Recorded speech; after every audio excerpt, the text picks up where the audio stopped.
So all companies are aware that unemployment can be a bad thing. So it can have a negative impact on consumers' disposable incomes. It can cause consumers to trade down necessity goods and cut back completely on discretionary goods.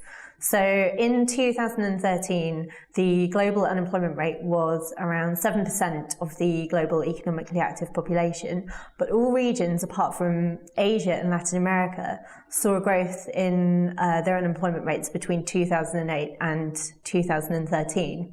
So there's actually three main different types of unemployment. So there's structural, cyclical, and frictional. So structure is the arguably the worst kind of unemployment and can be the most long term. And it's really when there's a mismatch between the skills that a population has and the skills which the economy actually needs. A good example of structural unemployment would be a decline in the importance of mining industry to an economy. So that means you've then got a population whose skills don't match what the economy needs and they can't easily retrain. So for this reason, it's one of the worst kinds of unemployment.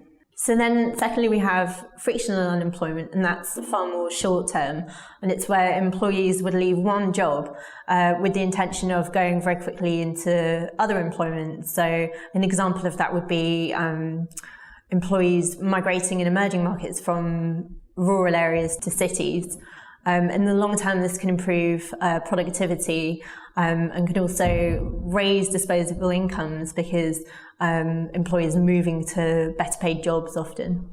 And then finally, we have cyclical unemployment, and that's really strongly linked to the peaks and troughs of the economic cycle. So it tends to rise a lot more when there's a recession. So since the global economic downturn of 2008 to 9, it started in developed regions like Western Europe and North America, where we had a rise in cyclical unemployment.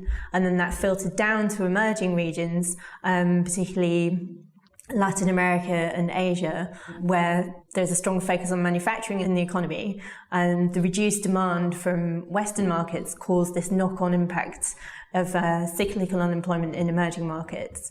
Well, the good news with that really is that as the economy recovers, cyclical unemployment tends to reduce, and at the moment we're seeing a reduction in unemployment rates in many countries globally.